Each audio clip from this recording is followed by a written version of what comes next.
একটা সুন্দরী মেয়ে রাস্তার ধারে দাঁড়িয়ে আছে। এমন সময় তার একজনকে সাহায্য দরকার, তার সাহায্য প্রয়োজন। এই সাহায্য নেওয়ার জন্য সে একজন ভালো মানের মানুষকে খুঁজতেছিল, কিন্তু আশেপাশে কোনো মানুষ ছিল না। এমন তো অবস্থায় তিনি দেখতে পাইল রাস্তার ধারে একটি রাখাল গাছের নিচে বসে আছে।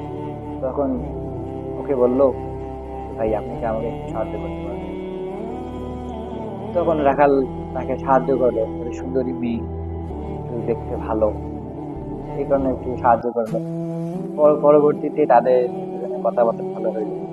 তখন বললো যে আমরা চলো দুজনে বিয়ে করে ফেলি। তারপরে মেয়েটি রাজি হয়ে গেল।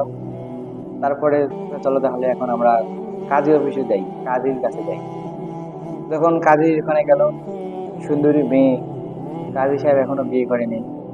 কাজী সাহেব তখন মেয়েটিকে দেখে মেয়েটিকে ভালো করে বোঝালো, দেখো ও তো একজন রাখাল, মাঠে গরু চালায়, ওর যে তো আমি চাকরি বাকরি করি, আমার টাকা পয়সা বেশি, তুমি আমাকে বিয়ে করো। তখন মেয়েটি মানে একটু মতান্তর করে গেল। তারপরে রাখাল আর কাজের মধ্যে একটু দ্বন্দ্ব সৃষ্টি হলো, একটু মারামারি হয়ে গেল। তারপরে তারা চলে গেল একজন পুলিশ অফিসারের কাছে।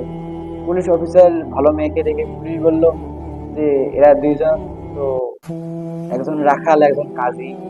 রাখাল তো মাঠে গরু চালায়, মাঠে কাজ করে, কাজীও তো বিয়ে না পড়ালে তার মানে কোনো টাকার আয়ের উৎস নাই। আর আমি পুলিশ, আমি একজন আইনের লোক, আমি ভালো, আমার সব দিক দিয়ে আমার ভালো আয় আসে, তুমি আমাকে বিবাহ করো। তখন মেয়েটি একটু প্রেশানির মধ্যে পড়ে গেল যে এখন আমি কি করব। তখন মেয়েটি বললো যে ঠিক আছে, একটা প্রতিযোগিতা হোক, যে প্রতিযোগিতায় জিতবে আমি তাকেই বিয়ে করবো, সে আমাকে বিবাহ করতে পারবে। তখন মেয়েটি দূরে একটি জায়গায় গেল।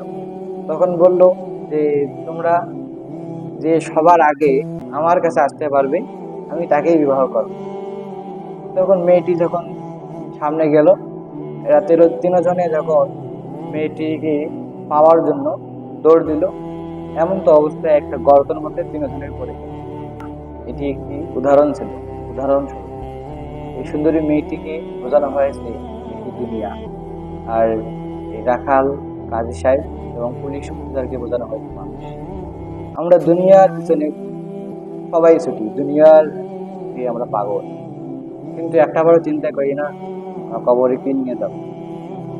ভালো আমল করলো, ভালো আমল যদি করতে পারি, ফেরেশতা আসে বলে মান রব্বুকা ওয়া মা দীনুকা ওয়া মা নাবিয়ুকা। তখন আমাদের যদি ভালো আমল না থাকে, আমরা যদি ভালো আমল নিয়ে কবরে না যেতে পারি, তাহলে আমরা দুনিয়ার বুকে যতবার চেষ্টা করি না কোনো, যত মুখস্থ করি না কোনো, মান রব্বুকা ওয়া মা দীনুকা ওয়া মা নাবিয়ুকা, এই প্রশ্নগুলোর উত্তর আমাদের মুখে তখন বাইর হবে না। ভালো আমল ছাড়া আমাদের পরকালে কোনো কাজ হবে না। দুনিয়ার পিছনে ছুটি শুধুই সময় নষ্ট করে কোনো লাভ নেই। এই কথাগুলো থেকে আমরা এটাই শিক্ষা নিই যে দুনিয়ার পিছনে ছুটি কোনো সময় নষ্ট করার চেয়ে আখিরাতের জন্য একটু ছোট, আখিরাতের জন্য একটু সময় কষ্ট করো, পরকালে শান্তি আর শান্তি।